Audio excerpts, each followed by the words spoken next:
Galera, bom dia, espero que todos estejam bem. Estamos iniciando mais uma semana de aulas online. Estamos continuando o assunto da apostila, ok?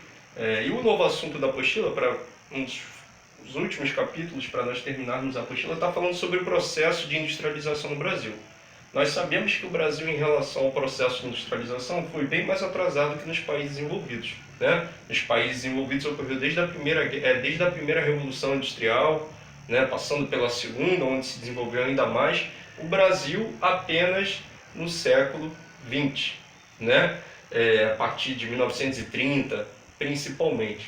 Porque até então o processo de industrialização no Brasil era feito por alguns empresários, como o Barão de Mauá, né? E até então a coroa portuguesa não permitia que o Brasil se industrializasse, porque isso era ruim para a metrópole, né? E era prejudicial à colônia. E com isso foi bem lento o processo de industrialização no Brasil. Podemos relacionar a data mais importante que contribuiu para o processo de industrialização no Brasil à crise de 29. Por que a crise de 29? Nós sabemos que a crise de 29 foi uma das maiores crises econômicas que teve no mundo, né?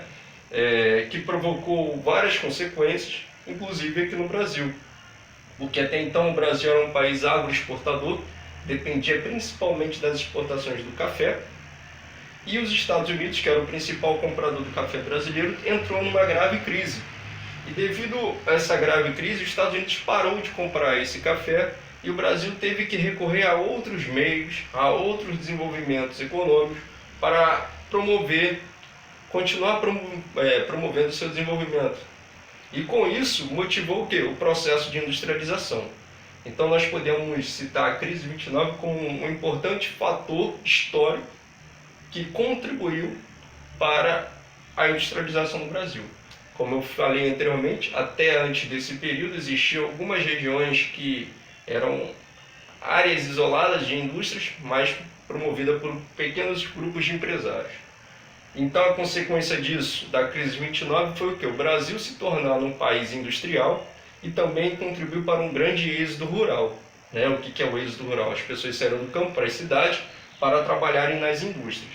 E o governo que iniciou esse processo de industrialização foi Getúlio Vargas, né? Logo após a crise de 29, 1930, onde construiu indústrias de base, né? Que são as indústrias mais importantes para o desenvolvimento das demais, como contribuiu para a construção da CSN, posteriormente a Petrobras, né?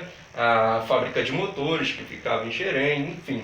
Construiu essas indústrias de base para dar o alicerce para o desenvolvimento das demais. Posteriormente, Juscelino Kubitschek também contribuiu para a consolidação do processo de industrialização no Brasil, criando uma infraestrutura para atender as indústrias de outros países, né? E também principalmente indústria automobilística, né? Onde o lema do seu governo era governar, abrir estradas. Isso impulsionou muito a indústria automobilística. Nós sabemos que no início, né, do processo de industrialização no Brasil ficou concentrado principalmente em Rio e São Paulo. Por quê? Porque eles tinham capitais acumulados provenientes da produção de café. Também Minas Gerais, né? A política do café com leite. E também devido aos minérios de Minas Gerais. E isso contribuiu para esses três estados saírem à frente dos demais no processo de industrialização. E de certa forma isso provocou uma grande desigualdade industrial, promovendo o desenvolvimento desses estados, os demais não, né? Então a distribuição das indústrias hoje está mais, podemos dizer, mais distribuída do que no início, né? Hoje, no início era mais concentrada nesses três estados que eu falei, principalmente Rio e São Paulo.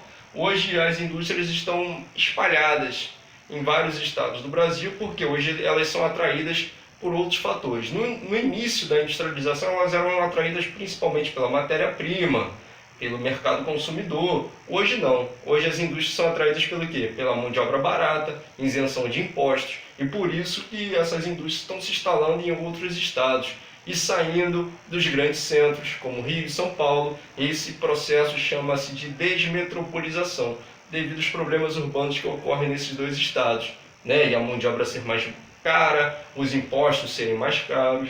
Então isso contribui para a redistribuição das indústrias no Brasil, ok? Espero que vocês tenham entendido a matéria e um bom dia a todos, uma ótima semana.